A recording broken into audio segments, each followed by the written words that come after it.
lidar com a recusa alimentar? Muitas vezes os pais, com grande desejo que a criança esteja bem nutrida, fazem da hora de comer o momento mais tenso da casa.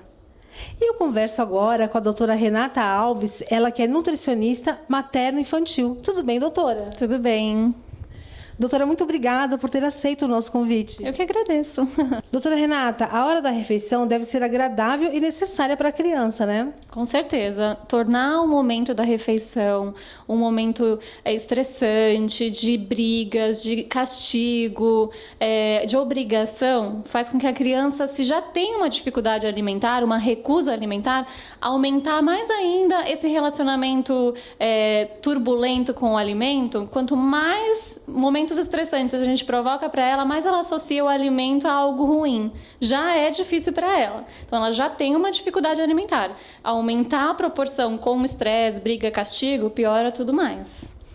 A hora da refeição é uma hora de alegria, né, doutora? Sim, com certeza. Se você puder tornar um ambiente mais tranquilo, mais harmonioso, com uma música mais relaxante, tirar todas as distrações que tem televisão, iPad, celular, desenho, ou até mesmo briga, né? Ou ficar sentado na frente da televisão, no sofá para comer. Tornar um momento agradável, em família, todo mundo reunido, conversando sobre alimentos, né? Porque às vezes a gente está lá sentado na mesa falando sobre tudo, menos sobre o que a gente está comendo. É verdade. E uma criança que tem dificuldade alimentar precisa entender o que ela está comendo. Então, falar sobre alimento na hora de se alimentar é legal também.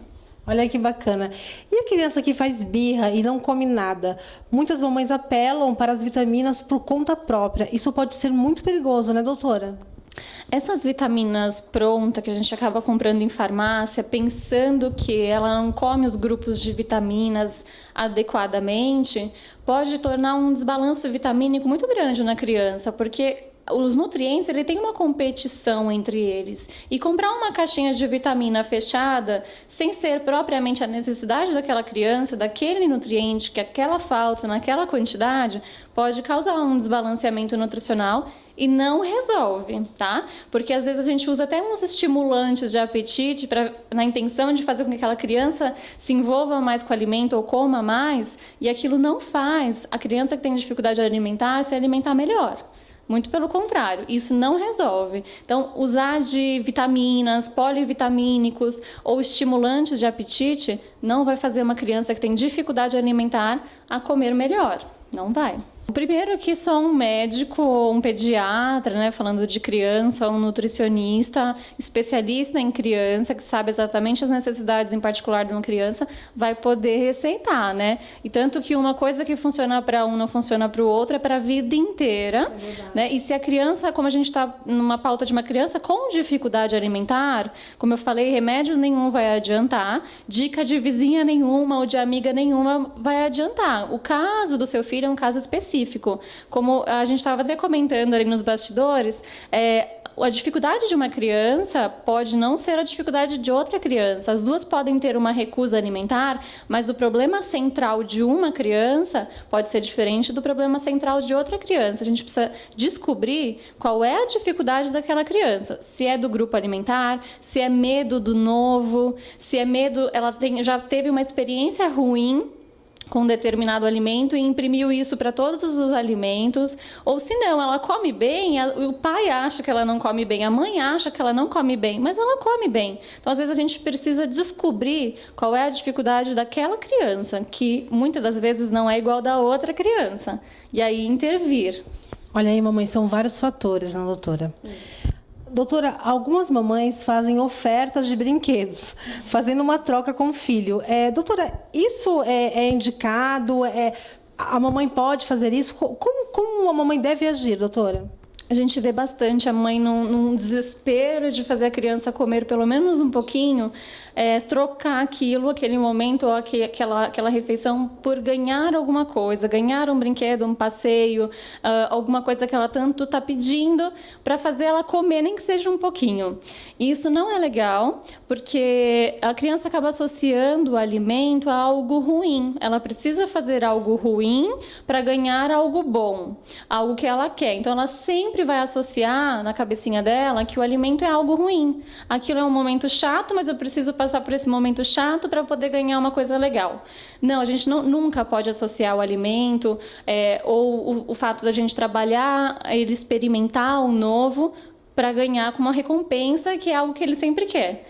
A gente tem que associar o alimento ao alimento. O que o alimento faz no nosso corpo? O que a cenoura faz? O que o brócolis faz? O que os grupos alimentares fazem no nosso corpo?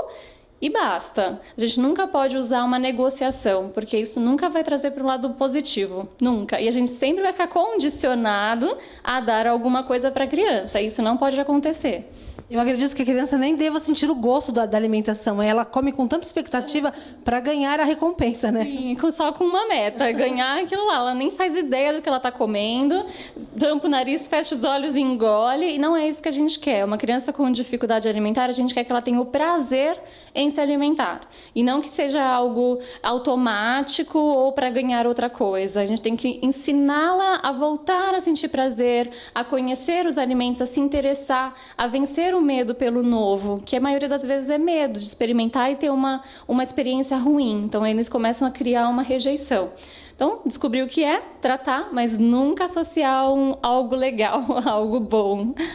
Olha aí, mamães. Doutora, o que não pode faltar no dia a dia alimentar de uma criança com recusa? Primeiro de tudo, a gente tem que entender se essa criança tem ou não uma recusa alimentar.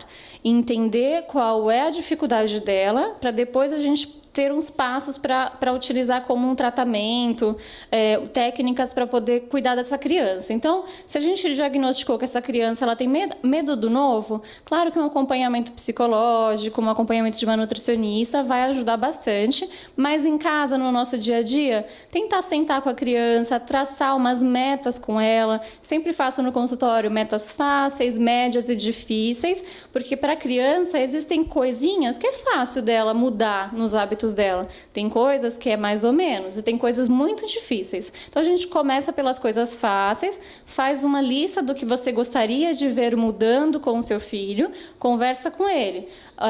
E a gente precisa mudar isso, porque a gente precisa provar mais os grupos das vitaminas, verduras, legumes e frutas. Qual fruta você está disposto a experimentar? E vai com ele no sacolão, no mercado, deixa ele escolher, leva ele para a cozinha.